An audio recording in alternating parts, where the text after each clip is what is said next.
আজকে আমার মামার বাড়িতে দ্বিতীয় দিন।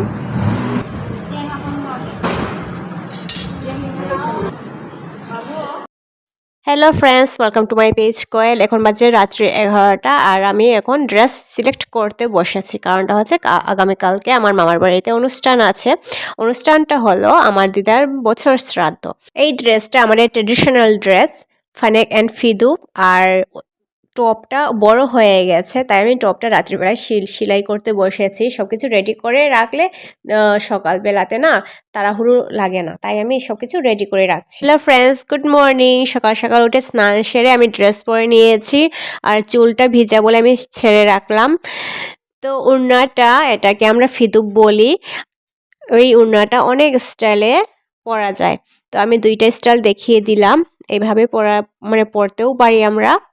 তোমাদের কেমন রাখলো কমেন্টে জানিয়ে দিও। আমি রেডি হতে হতে ছোট মামি ডাক দিল, তাড়াতাড়ি চলে আয়, টুকটুক চলে এসেছে। পরে নাকি আমি একা একা যেতে পারবো না। অ্যাকচুয়ালি আমি যেতেই পারবো না একা একা, আমি রাস্তাও চিনি না। তো একা না যাওয়ার চেয়ে ওদের সাথে যাওয়াই ভালো, এটা ভেবে আমি চলে গেছি ছোট মামি বড় মামির সাথে মণ্ডপে, এবং মামাও আছে, ছোট মামাও আছে আমাদের সাথে। আমরা পৌঁছে গেছি মণ্ডপে। আজকে শুধু পুজো হবে দিদার নামে। পুজোতে যা যা লাগবে সব কিছু নিয়ে চলে আসলাম, আর দাদা ও যা যা লাগবে রেডি করে দিচ্ছে। এই যে আমার বড় মামি আর ছোট মামি। তো ছোট মামি আমাকে চরনামে দিয়ে দিল, বলেছে এটা খেয়ে নে, সকাল থেকে কিছু খাইনি, আমরা উপোসে আছি, পুজো দেওয়ার পর তারপর খাবো। তো চরনামে দিয়ে দিল, এটা খেয়ে নিলাম। তারপর বড় মামির সাথে বসে থাকলাম। পুজো স্টার্ট হয়নি, সকাল 8টায় শুরু হবে বলেছিল, কিন্তু এখন 8:30 বেজে গেছে, এখনো স্টার্ট হয়নি। তো আমার তো বোরিং লেগে গেছে। তো 9টার সময় পুজো শুরু হলো।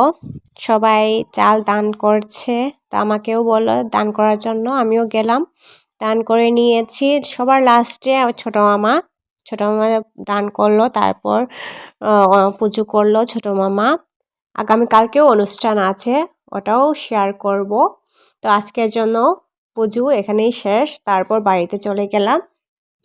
বাড়িতে পৌঁছে ভাত টাত খেয়ে ঘুমিয়েছি। তারপর ঘুম থেকে উঠে এখন যাচ্ছি মামার বাড়ি। মামার বাড়ি বলতে আমার মার কাকাতো ভাইয়ের বাড়ি। তো আমার মামাই তো হলো না, তো ওদের বাড়ি যাচ্ছি। এখানে 3 মামা আছে, বড় মামা, মেঝো মামা, ছোট মামা। তো আমি প্রথমে ছোট মামার বাড়িতে ঢুকেছি, তারপর একটা একটা করে সবার বাড়িতে ঢুকে যাব এমনই ভেবেছি। কিন্তু ছোট মামির বাড়িতে ঢুকে না গল্প করতে করতে কখন যে 6টা বেজে গেল বুঝতে পারলাম না। ছোট মামি ফোন করলো, বললো যে ছোট মামির দোকানে আসার জন্য। তো আমি বললাম আমি ছোট মামার বাড়িতে আছি।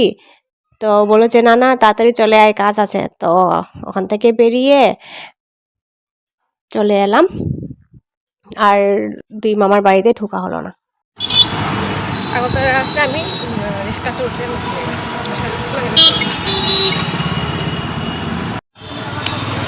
পৌঁছে গেছি আমি ছোট মামির দোকানে।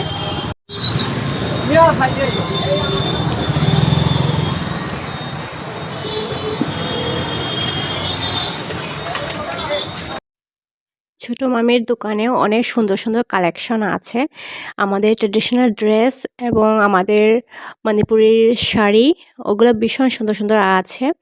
তো আমার মাসির মেয়ে দিদিও চলে এসেছে। দিদি নাকি আমাকে ডেকেছিল, আমি যখন এসেছিলাম তখন দিদি নাকি পিছন দিক দিয়ে আমাকে ডেকেছিল, কিন্তু আমি শুনতে পাইনি। তো আমি একটা রিক্সায় করে আসলাম, আর দিদি আরেকটা রিক্সায় করে আসলো।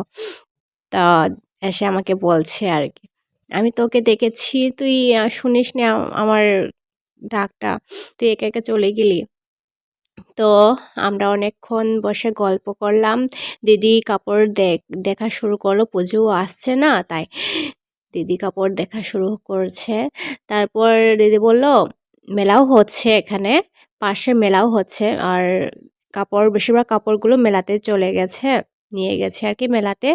তাই দোকানের মধ্যে এতটা অ্যাভেলেবেল নেই, যা আছে সেটা দিদির পছন্দ হলো না, তাই আর নেওয়া হয়নি।